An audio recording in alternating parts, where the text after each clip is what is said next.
Hello everyone, जय हिंद। देखिए student, इस वीडियो में हम लोग देखने वाले हैं क्लास 10 विज्ञान का। यहाँ पे मैं यूपी बोर्ड द्वारा जारी किया गया 2022 का, यहाँ पे 2022 का मैं मॉडल पेपर का सोल्यूशन, यानी कि ये वायरल पेपर है। अगर आप इससे तैयार करते हो तो आपका यहाँ से 80 से 90% आना तय है, एकदम फिक्स है, इससे 90% आ जाएगा। इसमें बहुत सारे मोस्ट इंपॉर्टेंट क्वेश्चन को दिया गया है जो कि आपके बोर्ड एग्जाम में हर साल आते हैं। ऐसे क्वेश्चन को दिया गया है कि जो कि हर साल आते हैं। इसमें सारे के सारे मोस्ट इंपॉर्टेंट क्वेश्चन को दिया गया है। ये यूपी बोर्ड द्वारा जारी किया गया है। जो आपका यूपी बोर्ड है वो बोर्ड द्वारा ये जारी किया गया वायरल प्रश्न पत्र है। आप इससे जरूर तैयार कर लीजिए, इससे आपका 90% आ जाएगा। तो चलिए हम लोग यहाँ पे देखते हैं इस पूरे पेपर का सलूशन। लेकिन उससे पहले मैं आपको यहाँ पे बता दूं, और मैं आपको यहाँ पे कॉपी हल करने का एकदम सही तरीका बताने वाला हूँ कि आप अपने बोर्ड एग्जाम की कॉपी में कैसे लिखेंगे। यहाँ पे मैं कॉपी लिखने का तरीका भी बताऊंगा कि आप अपने कॉपी में कैसे लिखेंगे, ठीक है। इसका मैं सारे का सारा सलूशन दूंगा और उसके साथ में कॉपी लिखने का तरीका भी बताऊंगा कि कैसे आप लिखेंगे, ठीक है। तो सबसे पहले आप यहाँ पे देख सकते हैं, यहाँ पे जो कि निर्देश दिया गया है, जो कि आप देख सकते हैं। यहाँ पे मैं निर्देश नहीं पढ़ूंगा वरना लॉन्ग वीडियो हो जाएगी, ठीक है। तो आप यहाँ पे देख सकते हैं। उसके बाद में मैं आपको यहाँ पे सारा का सारा सलूशन डायरेक्ट कराने वाला हूँ, ठीक है। तो आप यहाँ पे निर्देश देख सकते हैं और ये 2022 का है, ठीक है। 2022 का है, इसी से आएगा आपका। और जो भी कमज़ोर छात्र हैं, यानी कि जितने भी कमज़ोर छात्र हैं, अगर इस पेपर को लगा लेते हैं तो उनका मतलब भला हो जाएगा। इससे आपका 40 से 50 नंबर तो एकदम पक्का है कि आएगा ही आएगा। तो जितने भी कमज़ोर छात्र हैं, अभी तक कुछ भी नहीं पढ़े हैं, उनके लिए बहुत ही ज़्यादा महत्वपूर्ण है। क्योंकि अगर आप इसे तैयार कर लेते हो तो आपको 70 से 80% लाने से कोई नहीं रोक पाएगा। किसी में इतना दम नहीं कि 70 से 80% लाने से आपको रोक सके। तो चलिए हम लोग देखते हैं कैसे क्या लिखेंगे। तो चलिए फ्रेंड्स, मैं आपको यहाँ पे थोड़ा बहुत समझा ही देता हूँ, ठीक है। आपका जो है पेपर कितने नंबर का आएगा, तो यहाँ पे आप देख सकते हो 70 नंबर का आएगा, ठीक है। आपका पेपर 70 नंबर का आएगा। ये क्लास 10 के स्टूडेंट के लिए है और विज्ञान का है, ठीक है। यहाँ पे विज्ञान का है, देख सकते हैं आप। और यहाँ पे आपको समय 3 घंटे 15 मिनट मिलेंगे, जो कि आपको यहाँ पे 3 घंटे हल करने के लिए और 15 मिनट पढ़ने के लिए यहाँ पे आपको लिखा हुआ है, देख सकते हैं आप, ठीक है। यह प्रश्न पत्र काय ओम गा में विभाजित है। कितने खंड में विभाजित है, तो यहाँ पे 3 खंड में विभाजित है। तो आप यहाँ पे देखिए, यहाँ पे कह रहा है कि यह प्रश्न पत्र 3 खंड में विभाजित है। का खा ओम गा में विभाजित है। तो का में जो आएगा आपका भौतिक विज्ञान से आएगा, खा में रसायन विज्ञान से आएगा, और योम गा जो है गा से में जीव विज्ञान से, यानी कि फर्स्ट में फिजिक्स से, सेकंड में केमिस्ट्री से एंड थर्ड में बायोलॉजी से आएगा। और प्रत्येक खंड का पहला प्रश्न बहुविकल्पीय है, जिसमें ये जो प्रश्न है वह जितने भी खंड है सब में पहले आपको बहुविकल्पीय प्रश्न मिलेंगे और उसमें 4 विकल्प दिया जाएगा, ठीक है। तो आप देख सकते हैं, जिसको आपको चुनकर अपनी उत्तर पुस्तिका में लिखना होगा। तो आप यहाँ पे समझ गए,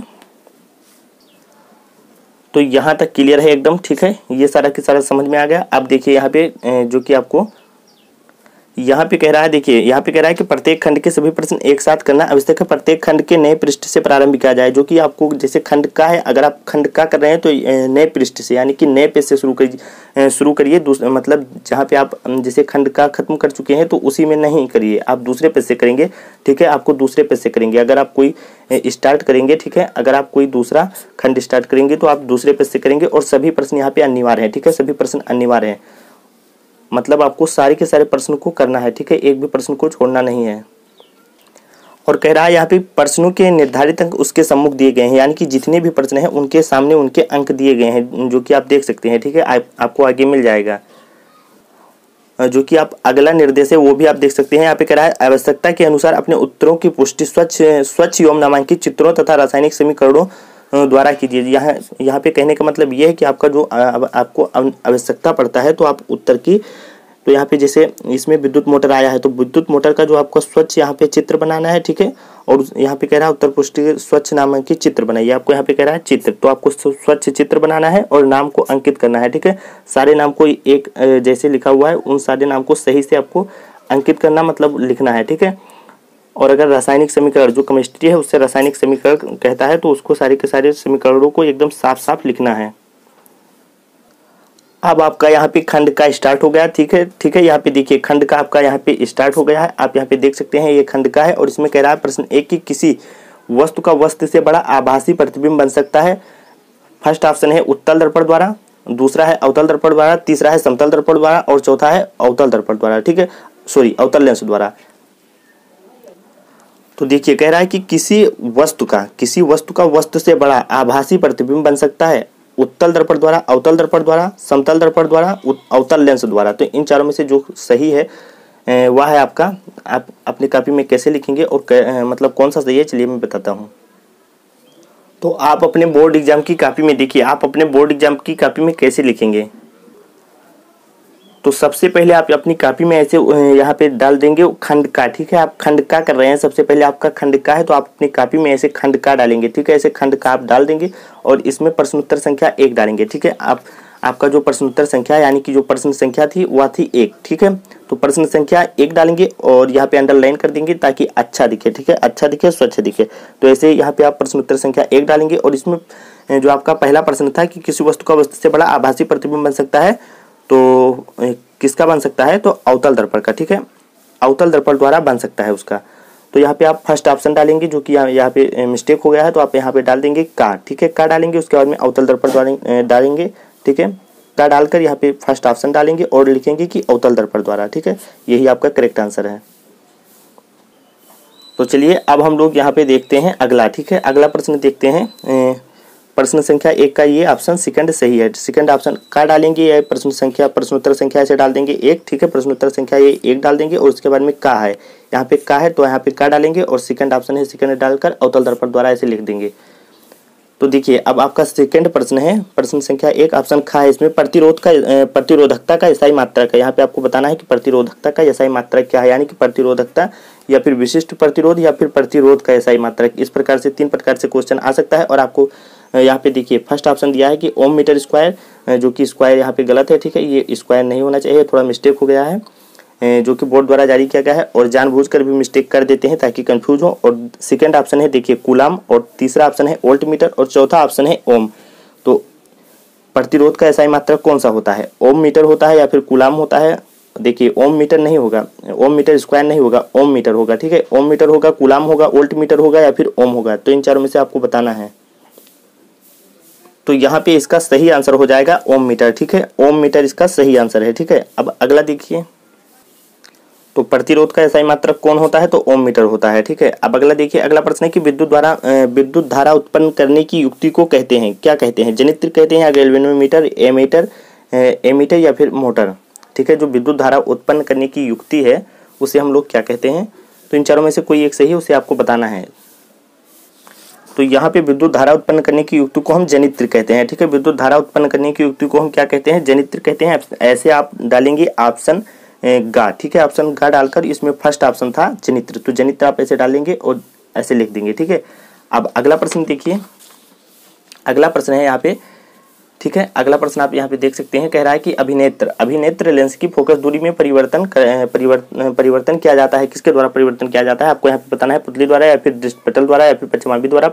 और फिर जो कि चौथा ऑप्शन है, ठीक है, यहाँ पे चौथा ऑप्शन है परितालिका द्वारा, ठीक है, पुतली द्वारा या फिर दृष्टिपटल द्वारा, पश्चिमाभि द्वारा, परितालिका द्वारा। तो अभिनेत्र लेंस की फोकस दूरी में परिवर्तन किसके द्वारा किया जाता है, तो पश्चिमाभि द्वारा, ठीक है, पश्चिमाभि द्वारा परिवर्तन किया जाता है और इसका ऑप्शन जनित्र फर्स्ट सही है। यहाँ तक एकदम क्लियर है, पश्चिमाभि द्वारा इसका सही आंसर है, ठीक है। अभिनेत्र लेंस की फोकस दूरी में परिवर्तन किसके द्वारा किया जाता है, तो पश्चिमाभि द्वारा, ठीक है। ये चार क्वेश्चन को आपको याद रखना है, ठीक है, आपको याद भी हो गया होगा, ठीक है।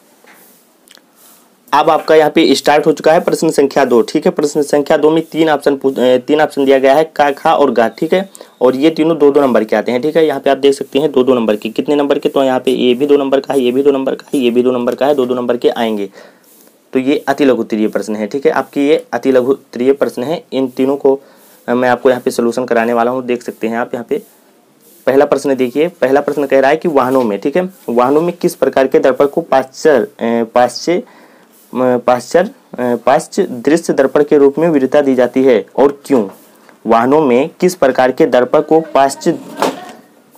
तो पहले आप यहाँ पे क्वेश्चन को ध्यान से समझ लीजिए ताकि आपको सलूशन करने में काफी ज्यादा आसानी हो। तो कह रहा है कि वाहनों में किस प्रकार के दर्पण को पाश्चर्य दृश्य दर्पण के रूप में वरीयता, यहाँ पे कह रहा है वरीयता दी जाती है, ठीक है, वरीयता दी जाती है और क्यों दी जाती है, यहाँ पे क्यों पूछा है। तो देखिए इसका आप कैसे उत्तर लिखेंगे।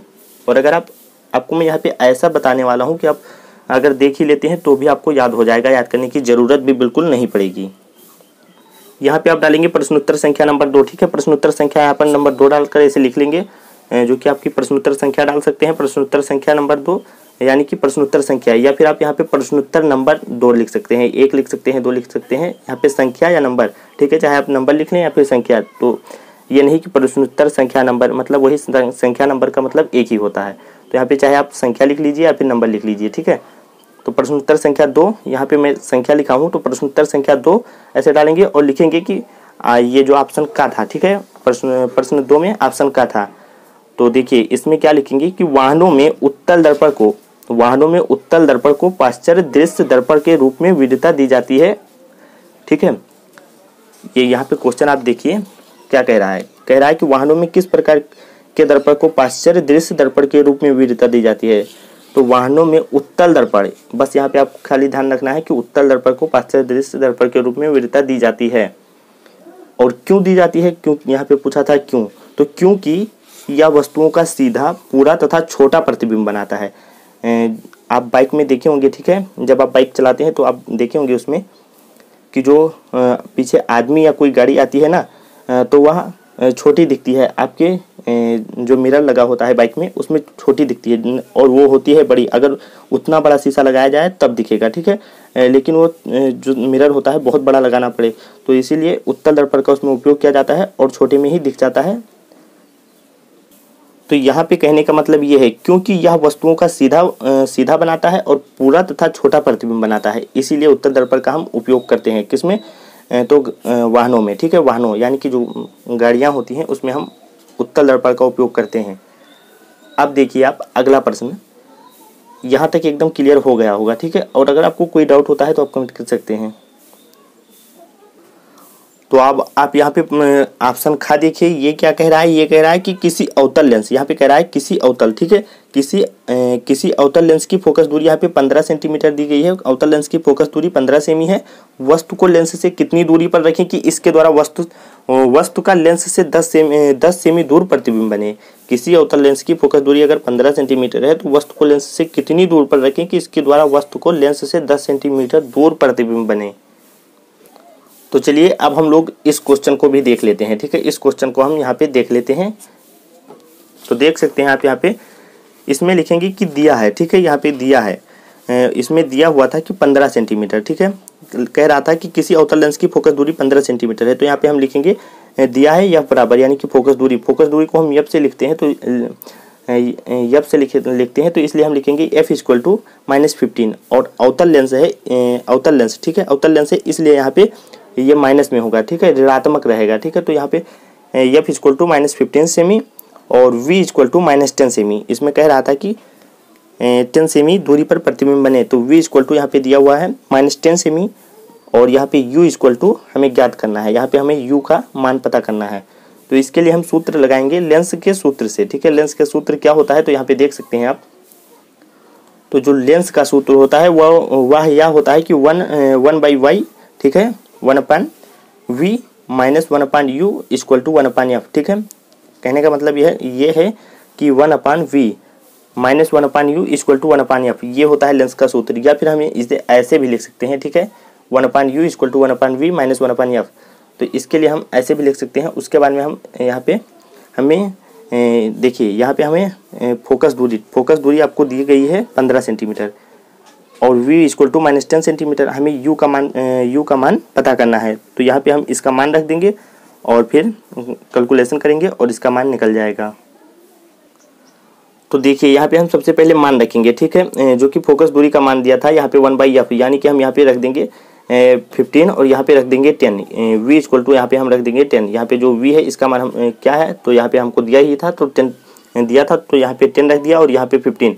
और यहाँ पे देखिए यहाँ पे माइनस है और ये 15 जो था ये भी माइनस में था क्योंकि ये अवतल था, तो यहाँ पे माइनस ये जो 15 है यहाँ माइनस में है और यहाँ पे भी माइनस लगा हुआ है, तो माइनस माइनस यहाँ पे प्लस हो जाएगा, ठीक है। तो माइनस माइनस यहाँ पे वही प्लस हो गया है, तो ऐसे यहाँ पे हो जाएगा इक्वल टू, यहाँ पे मतलब बराबर का निशान लगाएंगे 1/u equal to 1 minus 1/10 plus 1/15। तो यहाँ पे प्लस इसलिए आया क्योंकि माइनस माइनस प्लस हो जाएगा। उसके बाद में देखिए क्या करेंगे, यहाँ पे इसका हो जाएगा एलसीएम, जो यहाँ पे इसका एलसीएम है, यहाँ पे देखिए जो इसका एलसीएम होगा वो हो जाएगा 30, ठीक है, इसका एलसीएम 30 हो जाएगा। और यहाँ पे इसका 15 तिया यहाँ पे 3 बार जाएगा और यहाँ पे 2 बार, तो यहाँ पे 2 हो जाएगा।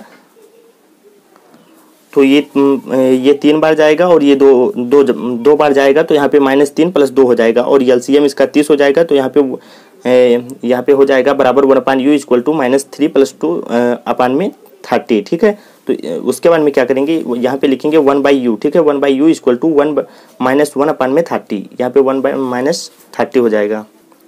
तो यहाँ से आपका हो जाएगा = 1/u = -3 + 2 अपान में 30। इसका एलसीएम हो जाएगा और 1/u = -1/30 यहाँ से हो जाएगा और यहाँ से इसको मतलब तिरछा गुणा कर देंगे तो u = -30 से ही आ जाएगा। इससे इसको करेंगे तो इसे कमन तैसे करना 30 हो जाएगा और u करना u, तो यानी कि इसको हम पलट देंगे तो u = -13 से ही आ जाएगा। इसका करेक्ट आंसर, इसका यही आंसर हो जाएगा। ठीक है, ये आपका आंसर हो जाएगा।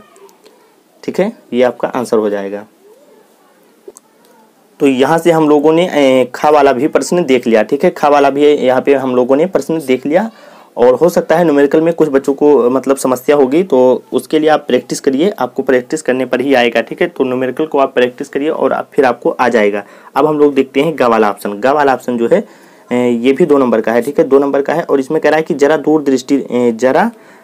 जरा दृष्टि क्या है। यहाँ पे कह रहा है कि जरा दृष्टि क्या है, इसका निवारण कैसे होता है। जो जरा दृष्टि है या क्या है, इसका निवारण कैसे होता है। तो सबसे पहले आप यहाँ पे ऑप्शन ग डाल देंगे और इसमें लिखेंगे कि जरा दृष्टि दोष, ऐसे हेडिंग डालेंगे। ठीक है, जरा दृष्टि दोष की हेडिंग डाल देंगे। उसके बाद में क्या करेंगे, तो इसके बाद में आप यहाँ पे हेडिंग डालने के बाद में आप देख सकते हैं मैंने यहाँ पे बहुत ही अच्छे तरीके से और बहुत ही अलग ढंग से, ठीक है, एकदम आसान शब्दों में और आसान तरीके से लिखा है, जो कि आपको यहाँ पे मैं अगर पढ़ ही देता हूँ तो भी आपको याद हो जाएगा, याद करने की कोई ज़रूरत नहीं पड़ेगी। तो यहाँ पे ये जो है ये जरा दृष्टि दोष है और आपकी बुक में एक निकट दृष्टि दोष होता है जो कि दिया है, जो कि आपके किताब में दिया हुआ है। ठीक है, निकट दृष्टि दोष और दूर दृष्टि दोष। तो निकट में तो यह जो क्वेश्चन है यह मानव नेत्र तथा रंग बिरंगा संसार से लिया गया है और यहाँ पे जो मानव नेत्र रंग बिरंगा संसार वाला लेसन है उसमें आपका निकट दृष्टि दोष और दूर दृष्टि दोष दिया हुआ है। तो दूर दृष्टि दोष में क्या होता है, तो दूर दृष्टि दोष में ये होता है कि दूर दृष्टि दोष में दूर की वस्तुएं तो स्पष्ट दिखाई देंगी। ठीक है, दूर की वस्तुएं तो स्पष्ट दिखाई देंगी लेकिन निकट की वस्तुएं नहीं दिखाई देंगी। और निकट दृष्टि दोष में क्या होता है कि इस दोष में क्या होता है, तो इस दोष में निकट की वस्तुएं दिखाई देती हैं। निकट दृष्टि दोष में निकट की वस्तुएं दिखाई देती हैं और दूर दृष्टि दोष में दूर की वस्तुएं दिखाई देती हैं। और यहाँ पे जो आपको दिया है जरा दृष्टि दोष दिया है, तो जरा दृष्टि दोष में क्या होता है, जरा जरा दिखाई देता है। ठीक है, जरा दूर का भी दिखेगा और जरा ही पास का दिखेगा। तो ये जरा जरा दिखता है और आप गाना भी सुने होंगे कि जरा जरा, ठीक है, जरा जरा वाला गाना भी सुने होंगे। ठीक है, तो ये जरा दृष्टि दोष है, तो आपको अब याद भी रहेगा इस गाना के माध्यम से। ठीक है, तो देखिए अब हम लोग यहाँ पे देखने वाले हैं इसका सलूशन। तो इसमें आप लिखेंगे कि आयु में, ठीक है, आयु में वृद्धि के साथ साथ हमारी आयु में वृद्धि के साथ साथ नेत्र की मांसपेशियां दुर्बल हो जाती हैं।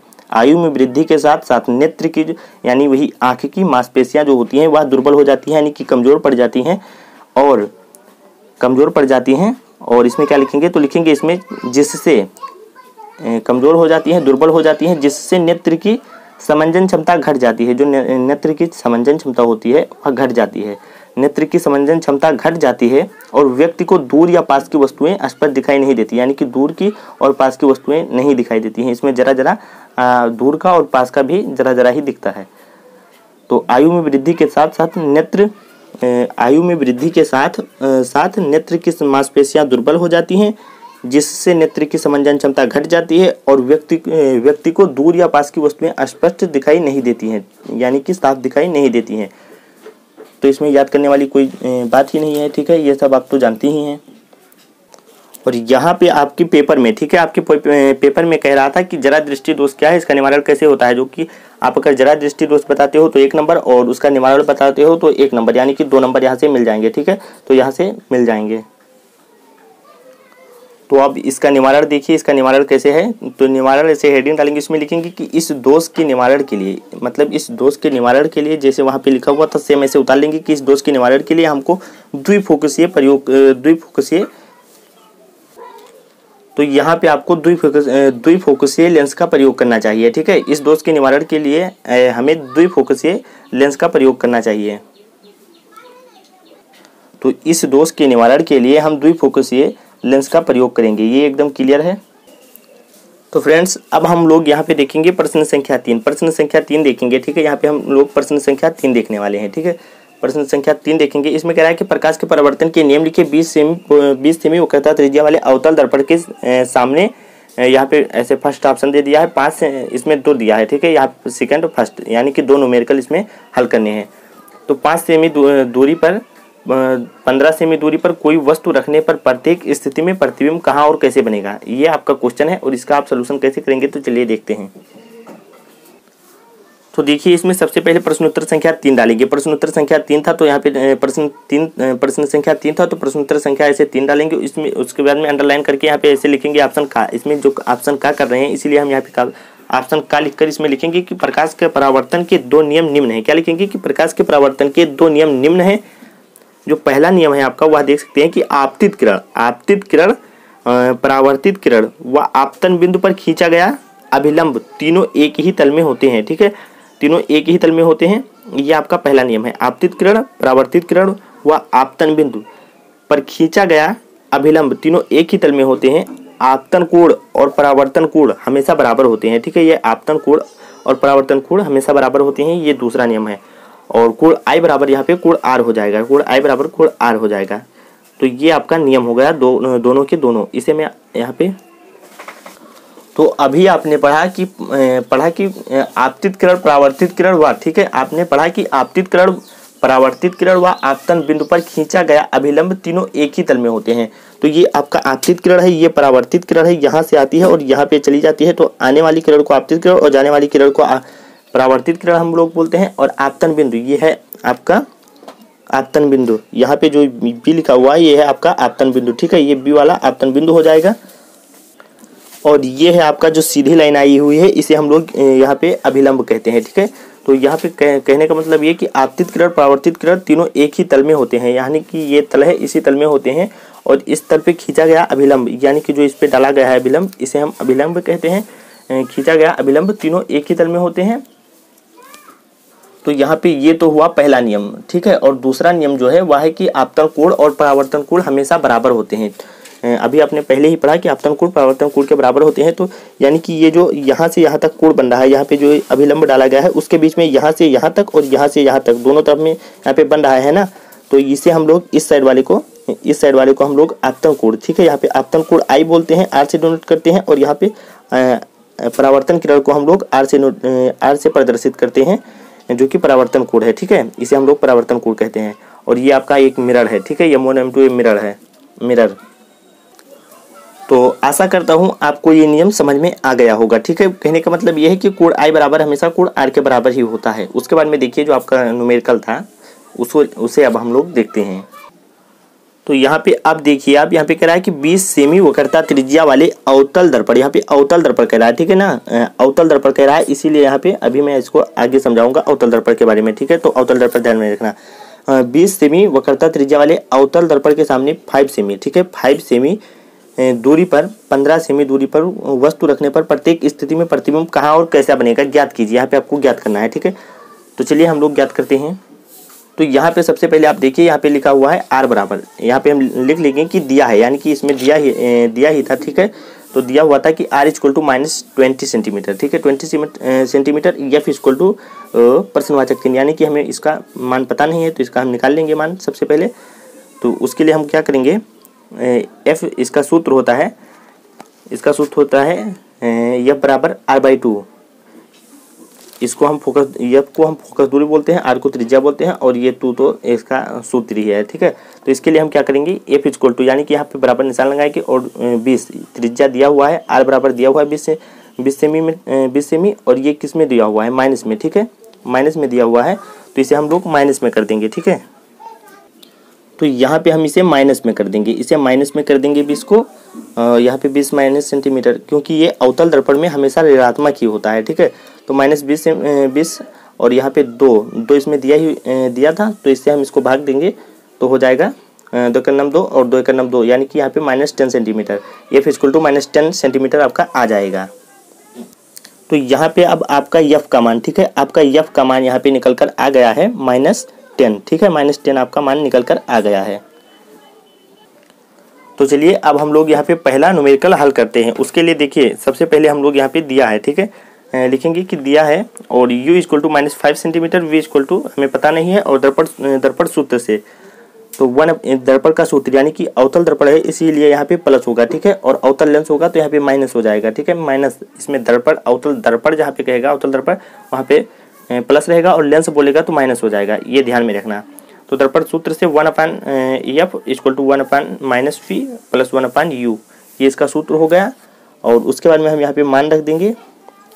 तो यहाँ पे देखिए सबसे पहले हम इसका मान रख देंगे 10 यानी कि फोकस दूरी जो है, ये फोकस दूरी यहाँ पे 10 हमने निकाला तो इसे 10 यहाँ पे रख दिए। और v हमें पता नहीं है और यहाँ पे, ठीक है,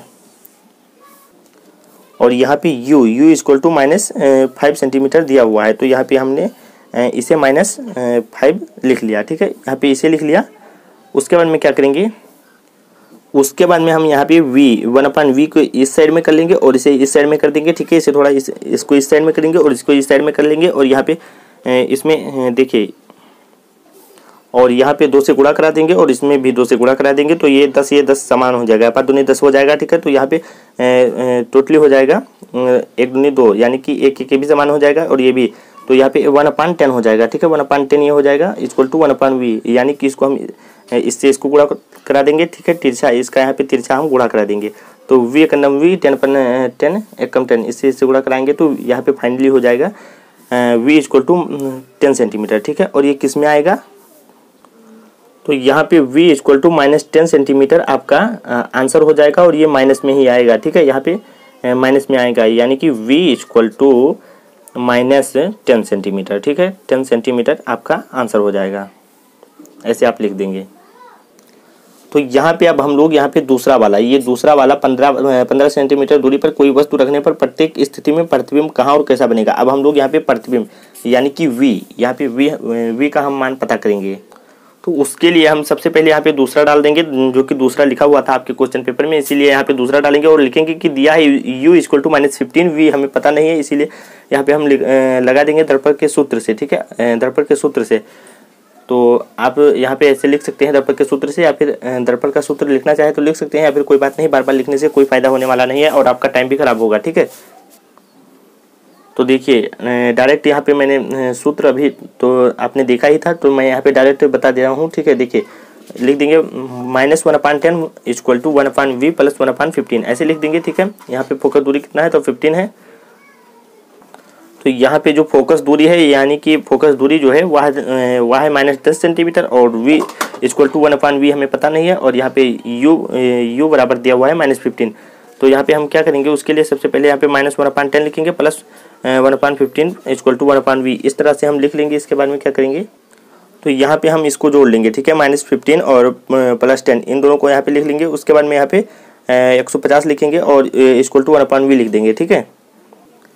तो यहाँ पे 15 है जो माइनस में है और 10 है जो कि प्लस में है, तो यहाँ पे प्लस माइनस माइनस हो जाएगा यानी कि 10 घट जाएगा, 15 में से 10 घटेगा तो यहाँ पे 5 बच जाएगा और यहाँ पे 5 लिख देंगे और 150 को ऐसे लिख लेंगे। उसके बाद में क्या करेंगे, इक्वल टू 1/v लिख देंगे, ठीक है, और 5 1 5, ठीक है, यहाँ पे हम ऐसे कट कर देंगे, ठीक है। यहाँ पे 5 1 5 और 15 धामा 150, ठीक है, तो यहाँ पे 1/10 आ जाएगा, ठीक है, 1/10 आ जाएगा। तो इसको हम ऐसे यहाँ पे तिरछा गुणा कर देंगे, v ऐसे यहाँ पे v से इसको तिरछा गुणा कर देंगे और 10 से इसको कर देंगे। तो यहाँ पे फाइनली हमारा देख सकते हैं आप v equal to -10 centimetre answer आ जाएगा, ठीक है, ये आपका आंसर आ गया। तो ये ज़्यादा इम्पोर्टेंट है नहीं, ये वाला ये ज़्यादा इम्पोर्टेंट है नहीं अथवा वाला, और ये इम्पोर्टेंट था इसीलिए मैंने इसको यहाँ पे बता दिया, इसको मैंने बता दिया और ये इंपॉर्टेंट है नहीं तो इसे मैं यहाँ पे कट करता हूँ, इसके छोड़ता हूँ। आप करना चाहें तो इसकी प्रैक्टिस कर सकते हैं घर पे, ठीक है, आप अपनी इसकी प्रैक्टिस कर लीजिएगा। और देखिए इसे मैं छोड़ता हूँ, ठीक है, ये भी छोड़ता हूँ, खा वाला छोड़ता हूँ यहाँ पे, और इसे, ये सबसे मस्त क्वेश्चन है, ठीक है। विद्युत विभवांतर की परिभाषा तथा मात्रक लिखिए। 10 ओम 20 ओम तथा 30 ओम की प्रतिरोध यदि समांतर क्रम श्रेणी क्रम में जोड़ दिए जाए तो समतुल्य प्रतिरोध की गणना कीजिए।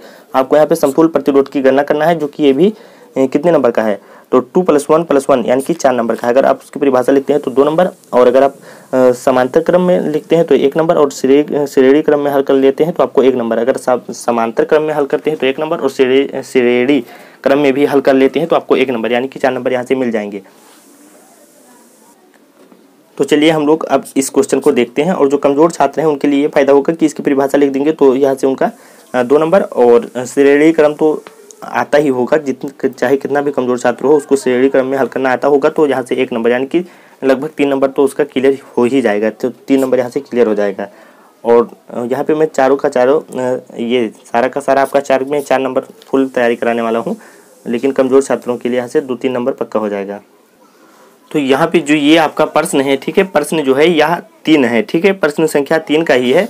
आप यहाँ पे देख सकते हैं प्रश्न संख्या 3, यहाँ पे प्रश्न संख्या 3 है, और इसका खा वाला में ये देख सकते हैं, ये जो खा वाला है इसी को हम कर रहे हैं, अथवा में जो दिया है, ठीक है, ऑप्शन खा है और अथवा में जो कर रहे हैं।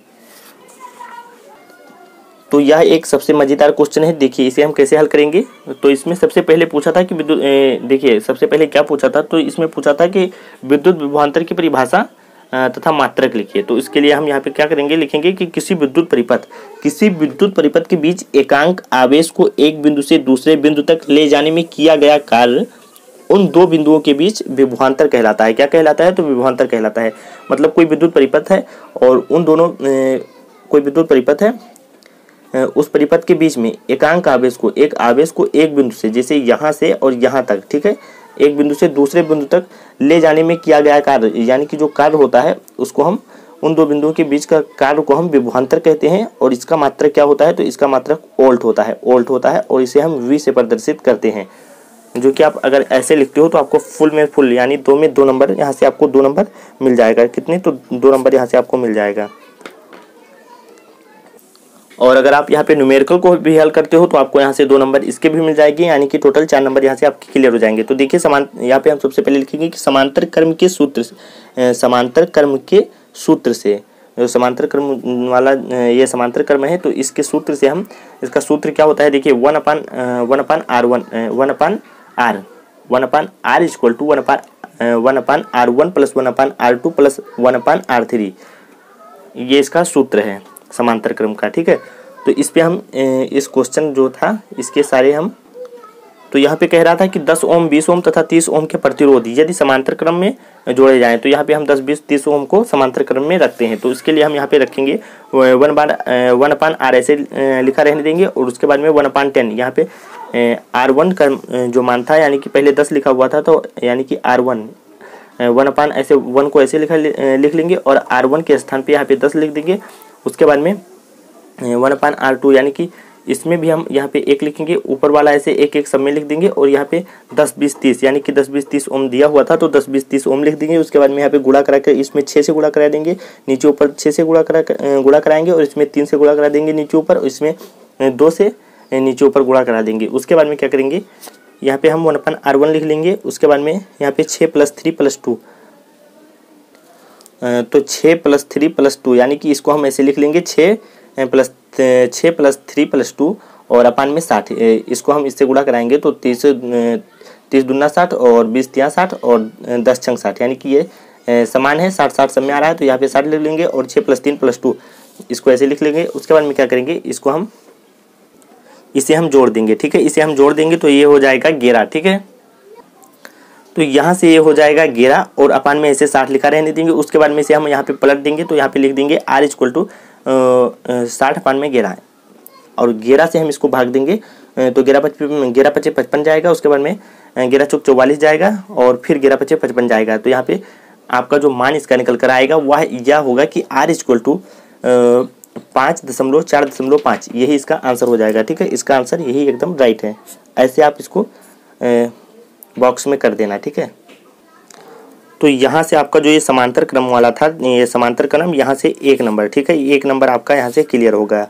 अब हम लोग यहाँ पे श्रेणी क्रम, इस श्रेणी क्रम से भी 1 नंबर क्लियर करते हैं। तो देखिए श्रेणी क्रम में हम क्या करेंगे, तो इसमें लिखेंगे कि श्रेणी क्रम के सूत्र से, उसके बाद में लिख देंगे इसका जो सूत्र होता है उसे हम सूत्र को लिख देंगे। यहाँ पे लिखेंगे कि R equal to R1 plus R2 plus R3, ये इसका सूत्र होता है, इसे लिख देंगे। उसके बाद में यहाँ पे हम इसका मान रख देंगे, तो R इसको ऐसे उतार लेंगे, और यहाँ पे बराबर लिखा हुआ है, बराबर ऐसे उतार लेंगे। R1 यानी कि इसका R1 मान था तो 10 ओम था, तो 10 लिख दिए। R2 20 था तो 20 लिख दिए, और फिर तीसरा था 30 ओम, तो 30 लिख दिए, यानी कि R1 R2 R3 के स्थान पर 10 20 30 लिख दिए, और यहाँ पे प्लस का निशान था, प्लस का निशान लगा दिए। उसके बाद में क्या करेंगे, इसको जोड़ देंगे, ठीक है। यहाँ पे निशान लगा हुआ है प्लस का, तो इसे हम जोड़ेंगे।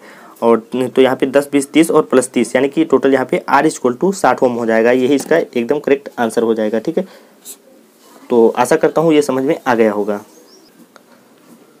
तो आप यहाँ पे देख सकते हैं विद्युत मोटर। अब हम लोग ये प्रश्न देखते हैं, प्रश्न संख्या 4 वाला विद्युत मोटर। तो विद्युत मोटर हम देखते हैं। तो इसकी मैं ऑलरेडी पहले ही वीडियो बना चुका हूँ। ठीक है, विद्युत मोटर पे मैं पहले ही वीडियो बना चुका हूँ। आपको लिंक वीडियो के डिस्क्रिप्शन में दिया गया है, आप वहाँ पे क्लिक कर देख सकते हैं, वरना ये वीडियो भी लॉन्ग हो जाएगी। और ये खंड खा, ठीक है, इस खंड खा और गा को हम अगली वीडियो में कवर करेंगे।